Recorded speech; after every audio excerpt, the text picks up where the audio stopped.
Speaking ವಿಶೇಷ ಕಾರ್ಯಕ್ರಮಕ್ಕೆ ಸ್ವಾಗತ. ಶಿರಾ ಮತ್ತು ಆರ್ಆರ್ ಕ್ಷೇತ್ರದ ಉಪಚುನಾವಣೆ ರಣಕಣವಾಗಿದೆ. ಆರ್ಆರ್ ನಗರದ ಉಪಚುನಾವಣೆಯಂತೂ ಕುರುಕ್ಷೇತ್ರದಂತಾಗಿದೆ.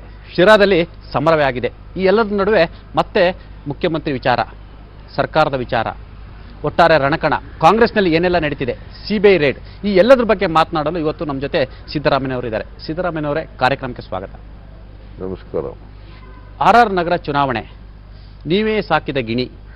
ಕಾಂಗ್ರೆಸ್ ಹಾಕಿದ ಗಿಣಿ ನಾನಲ್ಲ.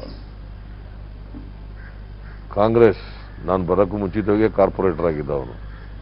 ನಾನು ಬರೋದಕ್ಕಿಂತ ಕಾಂಗ್ರೆಸ್ ಸೇರೋದಕ್ಕಿಂತ ಮುಂಚಿತವಾಗೇನೆ he was in Congress and he was a corporator. ಇದು ನಾನೇ ಸಾಕಿದ ಗಿಣಿ ಅಲ್ಲ, ಕಾಂಗ್ರೆಸ್ ಸಾಕಿದ ಗಿಣಿ. ಕೊನೆಗೆ ನಿಮಗೆ ಒಬ್ಬ ವಿಪಕ್ಷ ನಾಯಕರವರು ಪ್ರಚಾರ ಮಾಡ್ತಾ ಇದ್ರೆ ಅವರ ಹುಡುಗರು ನಿಮ್ಮ ವಿರುದ್ಧವೇ ಗಲಾಟೆ ಮಾಡಿಸ್ತಾರೆ ಅಂತ ಹೇಳಿದ್ರೆ ಏನರ್ಥ? ಇದಕ್ಕೆ ನಾನು ವಿಶೇಷ ಅರ್ಥ ಕಲ್ಪಿಸಕ್ಕೆ ಹೋಗೋದಿಲ್ಲ. ಬಹುಶಃ ಒಂದು, ಅವ್ರಿಗೆ ನಾನು ಮಾತಾಡೋದನ್ನು ಡಿಸ್ಟರ್ಬ್ ಮಾಡಬೇಕು ಅನ್ನೋದು ಉದ್ದೇಶ ಇರಬೇಕು. ಎರಡನೇದು, ನಮ್ಮ ಕಾರ್ಯಕರ್ತರಲ್ಲಿ ಅಧೈರ್ಯ ಉಂಟು ಮಾಡಲಿಕ್ಕೆ ಪ್ರಯತ್ನ ಮಾಡಿರ್ಬೋದು. ಬಟ್ ನಮ್ಮ ಕಾರ್ಯಕರ್ತರು ಭಾಳ ಧೈರ್ಯವಾಗಿದ್ದಾರೆ.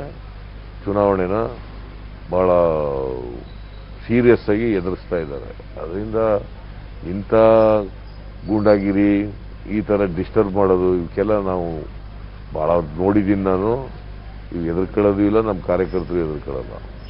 ನೀವು ಅಸೆಂಬ್ಲಿಯಲ್ಲಿ ಜನಾರ್ದನ್ ರೆಡ್ಡಿಗೆ ತೊಡೆ ತಟ್ಟದಂಥವ್ರು, ನಿಮ್ಮಂಥವರಿಗೆ ನೀವೇ ಬೆಳೆಸಿದ ನಾಯಕರು. ಯಾಕಂತೇಳಿದ್ರೆ ನೀವು ಮುಖ್ಯಮಂತ್ರಿ ಆದಂಥ ಅವಧಿಯಲ್ಲಿ ಬಹಳಷ್ಟು ಅನುದಾನವನ್ನು ಆ ಕ್ಷೇತ್ರಕ್ಕೆ ಕೊಟ್ಟಿದ್ದೀರಾ. ಇವತ್ತು ಸಿದ್ದರಾಮಯ್ಯ ವಿರುದ್ಧವೇ ಅವರು ಪ್ರೊಟೆಸ್ಟ್ ಮಾಡಿಸ್ತಾರೆ, ಗಲಭೆ ಮಾಡಿಸ್ಲಿಕ್ಕೆ ಮುಂದಾಗ್ತಾರೆ ಅಂತ ಹೇಳಿದ್ರೆ ಏನರ್ಥ? ಬಹುಶಃ ನಾನೇ ಅಲ್ಲಿಗೆ 2,000 ಕೋಟಿ ರೂಪಾಯಿನಷ್ಟು ಅನುದಾನ ಕೊಟ್ಟಿದ್ದೆ. ಆ ಹಣದ ಕೆಲಸ ಇನ್ನೂ ನಡೀತಾ ಇದ್ದಾವೆ.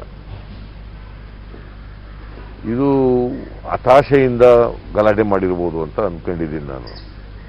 ಸೋಲ್ತೀವಿ ಅಂತಕ್ಕಂಥ ಹತಾಶೆಯಿಂದ ಈ ಥರ ಗಲಾಟೆ ಮಾಡಿ ಎದುರಿಸಿ ಕ್ಷೇತ್ರದಲ್ಲಿ ಬಯಲು ವಾತಾವರಣ ಉಂಟು ಮಾಡಿ ಗೆಲ್ಲಬೇಕು ಅಂತಕ್ಕಂಥದ್ದು ಭಾವನೆ ಇರಬಹುದು. ಸಾಮಾನ್ಯವಾಗಿ ಯಾರು ಗೆದ್ದೇ ಗೆಲ್ತೀವಿ ಅನ್ನೋರು ಗಲಾಟೆ ಮಾಡ್ಸೋಕೆ ಹೋಗಲ್ಲ. ಅದು ಹತಾಶ ಭಾವನೆ. ಸಿದ್ದರಾಮಯ್ಯನವರಿಗೆ ಶಿರಾ ಮುಖ್ಯನಾ, ಆರ್ಆರ್ ನಗರ ಮುಖ್ಯನಾ? ಎರಡೂ ಮುಖ್ಯ. ಎರಡೂ ಕ್ಷೇತ್ರಗಳು ಗೆಲ್ತೀವಿ ನಾವು, ಇದು ಎರಡೂ ಮುಖ್ಯ ನಮಗೆ. ಶಿರಾ ಕ್ಷೇತ್ರಕ್ಕೆ ಟಿ.ಬಿ. ಜಯಚಂದ್ರಗೆ ಟಿಕೆಟ್ ಕೊಡ್ಲಿಕ್ಕೆ ಹೈಕಮಾಂಡ್ ಸಿದ್ಧವಾಗಿರಲಿಲ್ಲ, ಸಿದ್ದರಾಮಯ್ಯ ಕೊಡಿಸಿದ್ದು. It is not correct. ಇಡೀ ಜಿಲ್ಲೆಯ ಜನ ಜಯಚಂದ್ರ ಅವರ ಹೆಸರು ಬಿಟ್ಟು ಬೇರೆ ಯಾರ ಹೆಸರು ಹೇಳಲಿಲ್ಲ. ಯಾಕೆ? ನಾನು ಕೊಡಿಸಿದ್ದಲ್ಲ, ಅದು ಜಿಲ್ಲಾ ಲೀಡರ್ಗಳ ಅಭಿಪ್ರಾಯದಿಂದ ಆಧಾರದ ಮೇಲೆ ಕೊಡಿಸಿರೋದು.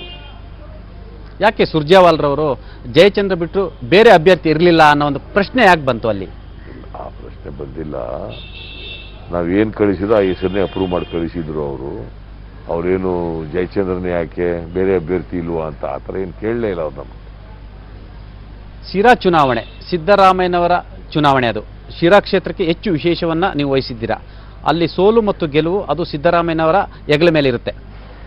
ಹಾಗೇನಿಲ್ಲ, ಇದು ಪಕ್ಷದ ಚುನಾವಣೆ, ಒಬ್ಬ ವ್ಯಕ್ತಿ ಚುನಾವಣೆ ಅಲ್ಲ.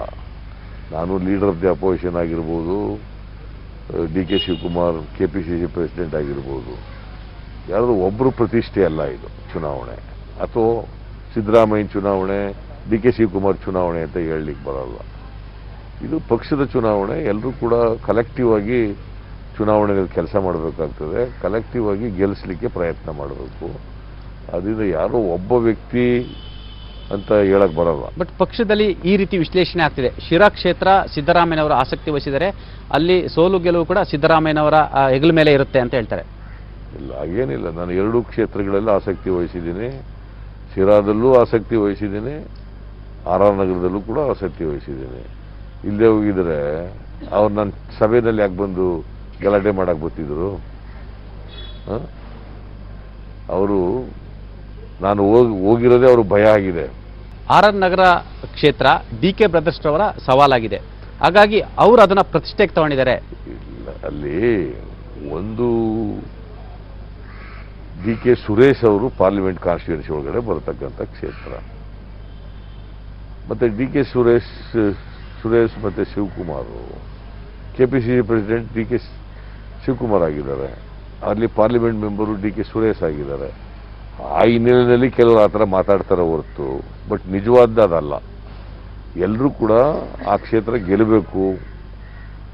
ಬೆಂಗಳೂರು ನಗರದಲ್ಲಿ ಬರ್ತಕ್ಕಂಥ ಕ್ಷೇತ್ರ, ಅದನ್ನು ಗೆದ್ದರೆ ಮುಂದೆ ಒಳ್ಳೆ ಮೆಸೇಜ್ ಹೋಗ್ತದೆ ಅನ್ನೋದು ನಮ್ಮ ಅಭಿಪ್ರಾಯ ಇದೆ, ಪಕ್ಷದ ಅಭಿಪ್ರಾಯ ಇದೆ. ಅದರಿಂದ ನಾವೆಲ್ಲರೂ ಅಲ್ಲಿ ಪ್ರಾಮಾಣಿಕವಾದ ಪ್ರಯತ್ನ ಮಾಡ್ತೀವಿ. ಆರ್ ನಗರದಲ್ಲಿ ಇನ್ನೂ ಬಲಿಷ್ಠ ಅಭ್ಯರ್ಥಿ ನಿಮಗೆ ಸಿಗ್ಲಿಲ್ವಾ? ಯಾಕಂತ ಹೇಳಿದ್ರೆ ಕೆಲವೊಂದು ಕಡೆ ಸರ್ಪ್ರೈಸ್ ಕ್ಯಾಂಡಿಡೇಟ್ ಅಂತೇಳಿ ರಾತ್ರೋರಾತ್ರಿ ಅನೌನ್ಸ್ ಮಾಡಿದ್ರು. ಇನ್ನೂ ಯಾರು ಅಲ್ಲಿ ಇರಲಿಲ್ಲ, ಕಾಂಗ್ರೆಸ್ಸಿಗರು ಇರಲಿಲ್ಲ, ನಾಯಕರೇ ಇರಲಿಲ್ವಾ? ಆ ಥರ ಇಲ್ಲ. ಭಾಳ ಜನ ಕಾಂಗ್ರೆಸ್ಸಿಗೆ ಯಾವಾಗಲೂ ಒಂದು ತಿಳ್ಕೊಳ್ಳಿ, ಕಾಂಗ್ರೆಸ್ ಪಕ್ಷಕ್ಕೆ ಅಭ್ಯರ್ಥಿಗಳ ಕೊರತೆ ಇರಲ್ಲ. ಭಾಳ ಜನರು ಅಲ್ಲಿ ಆಕಾಂಕ್ಷಿಗಳಿದ್ದರು.